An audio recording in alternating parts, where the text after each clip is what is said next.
talk through these seeds that I've received. I've got a big haul of new seeds that I've never tried before, and I can't wait to see what comes of them. New different kinds of squash and celery even. I've never even grown celery before, so I'm going to give that a go, but I'll show you what kind I've got because it's a little bit different. So we'll start off with courgettes. These, I think I've grown these before, the Defender ones. I've always done well. Always get a massive glut of courgettes. Always do really well. You end up eating courgette for breakfast, dinner and tea, to be honest. In summer, we were putting it in cakes, we were making tarts, we were making all sorts with them. But I like to grow a round variety. And this one I'm going to try this time is Tondo Charo de Nizia, something like that. So they grow, you know, about this size, larger than a golf ball. But I actually grow them a little bit larger. Sometimes I've had them sort of head size, and they're really good because you can just slice off the top, scoop out all of the courgette, mix it with some cheese and some garlic, cook it all up with cheese and garlic and butter and onion, and I'm just thinking about it now. Just mix it all up, put it all back in to the courgette and bake that in the oven, and it's just absolutely amazing. Put the lid back on, and then it's like a bit of a sharp piece when you're opening it. So yeah, really good. So we're gonna have those again. And another one is Black Beauty. I think I might have grown these about 4 or 5 years ago, but I'm gonna give them another go just because we like courgettes. Which is good because you end up with tons of them. Squash. Let's have a look at the squash. So I've got a few squash here.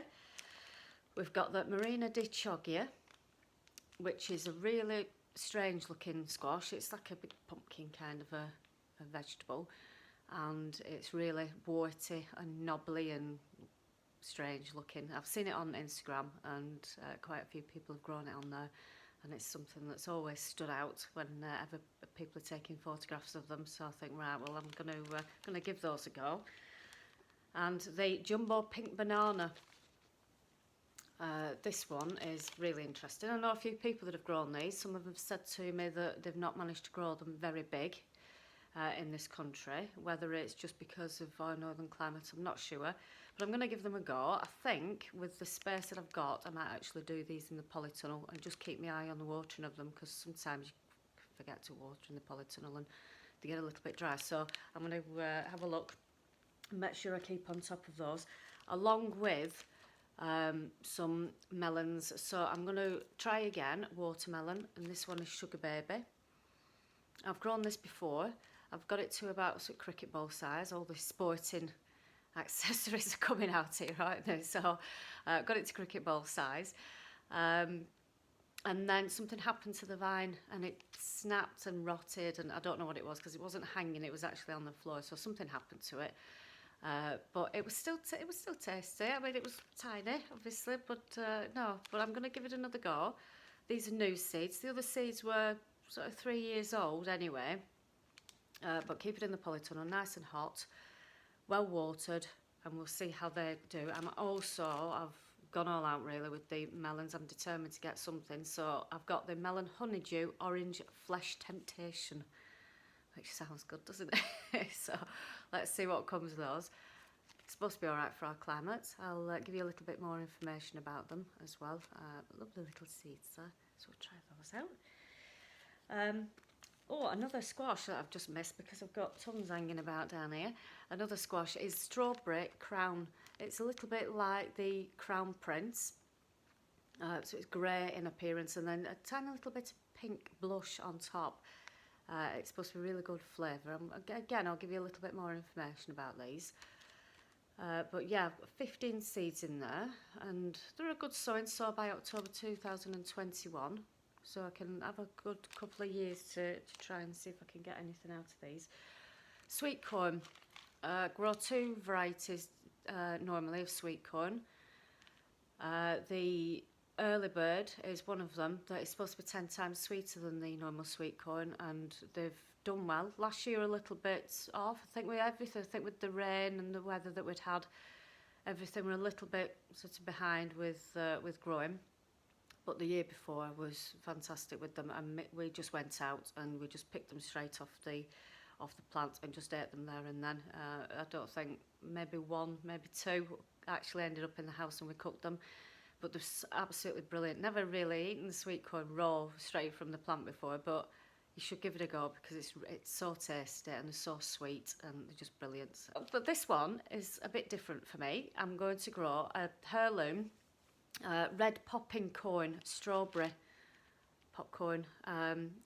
So these are smaller, quite decent thickness wise. That's accurate for you, that big. So yeah, the red, and what you can do is you can dry them out. You can do this with normal corn anyway, but you dry them out, which they look nice anyway, hung up in the kitchen in strings. So hang them out to dry, and then what you can do is you can pop them in a microwave, and then they'll all pop and explode, and you'll end up with a nice little bundle of popcorn for you. So we'll have those. The kids are really excited about growing them. Let's move on to the tomatoes. I know I've already done a tomato video, but I just ended up buying some more. So I've got more to add to it. Obviously, the sun gold. I mean, that's a staple. You know how excited I got in the last video. So I'm definitely doing these sun gold ones. And another one I'm going to try is pink grape, which I've been recommended by Lady T. So thank you for that. Try the pink grapes, 100 of those. So I've got plenty to try and grow of those ones. Black varieties, so I'm going to do black cherry and I'm going to do black opal. Again, I'd gone on Instagram and I just asked for, well, I just mentioned my sun gold ones, and a few people got back to me about what varieties they were growing, and some of them were just sounded really good, so I've ordered those and we'll see how they do. One that I actually found on the online when I was looking through to buying all these was one called Artisan Pink Bumblebee. I mean, I just couldn't resist that, obviously, you know. Who could with a name like that? They do have other colours. They've got golden and all sorts of other ones. So, but I thought, no, that's standing out for me. I'm going to try that one. So we'll see how they go. I've only got 10. You can start by January 2022 on these. So they do have a good sowing time on them. So we'll see how what they turn out like and what flavour they've got, because a lot of them do say, you know, lovely, sweet and flavoursome, and then when you try them you think, no, they're not. So another staples really here, I've had to just restock because some of my seeds are quite a few years old and they tend to do as well with germination. So I thought, well, I'll restock. So, you know, really good price on these as well. So I'm going to try the cauliflower all year. Cauliflowers are a bit like the teenagers of the world. They're quite stubborn. If they want to grow, they will. If they don't want to, they won't do. It's a bit on and off with cauliflowers. I know quite a lot of people mention this about cauliflowers, and everyone gets excited when someone actually manages to grow one. I've grown them a couple of years ago and I got 2. I think I only did sort of 2 or 3 anyway, but I got 2 decent ones, and then the year after I didn't really get anything from it. So it can be on and off really with those. They're quite stubborn.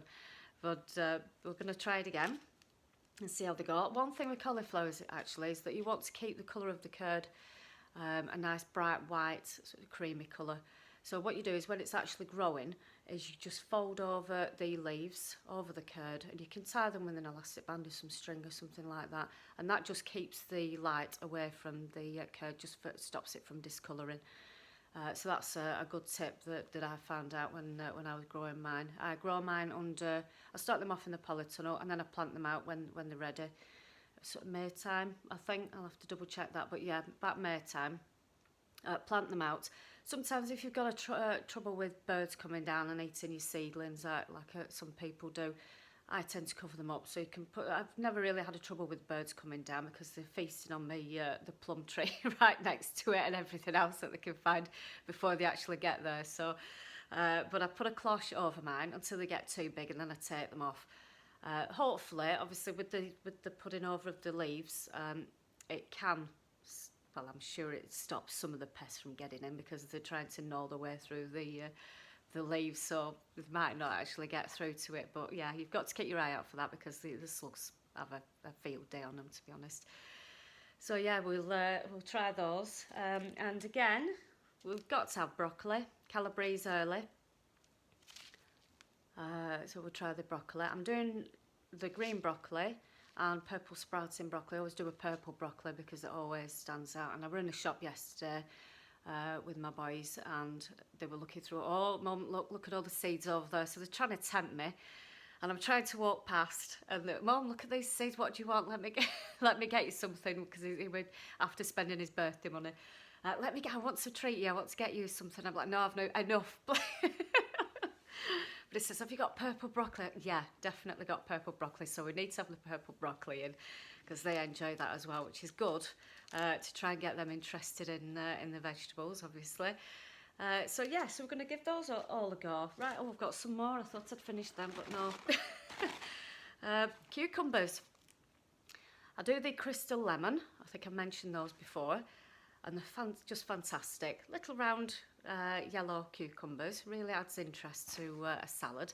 Nice, sweet, really tasty, full of flavour, nice and crispy and juicy and really good. So I'm going to try this time the crystal apple. So I've done the crystal lemon. I'm going to try the crystal apple, and which is a similar one, just slightly different colour really. So we'll see what flavour difference. I'm going to try them both, I think, and just see what the difference is in flavour, see which is better. I always grow them in the polytunnel. I think you can grow them outside, but I always I like to grow mine in there. It just gives them an extra bit of heat, and I've plenty more space in there than in the plot, so I can do that. Another one, which is a white version. So cucumber white wonder. So this is a nice small white cucumber, which again is just something a little bit different than your green ones. I do have other ones, the green ones that I'm going to grow. Market more, always grow market more.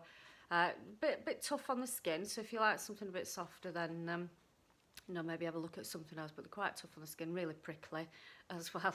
But that goes as they grow a little bit bigger. And I'm also doing La Diva, which is a smooth-skinned cucumber, and I grew that last year. And I got a few of those. Again, it was really hot in that polytunnel, so I did really have to keep an eye on watering those. So yeah, I'm going to do a few different kinds of cucumber. Do them in large pots. Don't plant them straight into the ground because I don't have any compost really in there. But I'm going to try and get some delivered and get some into the polytunnel as well, and make some beds and things in there and try and grow in there. So yeah, no, I still haven't finished. Again, I mentioned these before, the aubergine white Casper in my aubergine video. So these are pure white, sort of roundish aubergines, oval aubergines, a bit like an egg shape. So they're going to be good to grow, hopefully. That polytunnel is going to be stuffed, isn't it? Climbing French beans, Cosset Violet. It is this. Is a purple climbing bean. I always grow the dwarf French purple queen beans, and I always grow them. But they only get they're only quite short. Obviously, being a dwarf variety. So you don't get as many on. They do keep coming, but you don't get as many on. So I think with the space that I've got, I think really, I need to go upwards. So I'm trying these climbing beans, a nice long purple bean. Yeah, so we'll give those a go because we love the beans. They tend to be green inside when you slice them up, and I mean it's brilliant for looking at. I mean, bright purple on the outside and green on the inside.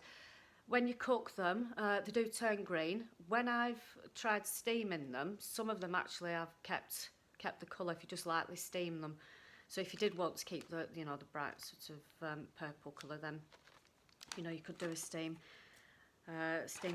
cook on those. Right, the last one that I've got, definitely the last one. I'll have a look round. Yeah, definitely the last one is celery, and I can smell it from here. It's so strong. Peppermint stick.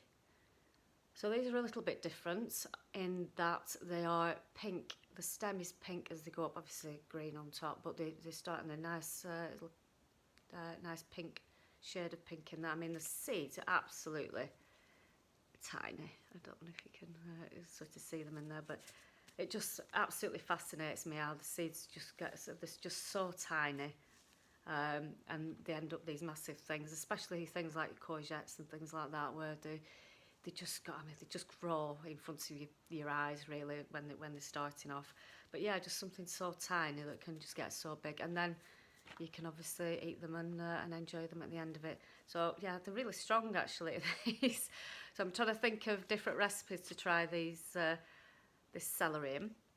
Celery soup, like celery soup. So it'll go in a celery soup or in salads, sandwiches with cheese. I'm just rattling anything off now. But yeah. So yeah, we'll give these a go. If you tried them, let me know. If you tried any of them, let me know. Particularly interested in how these squash are going to be. So if anyone's tried the strawberry crown or the marina one, yeah, let me know, and we'll see how it goes.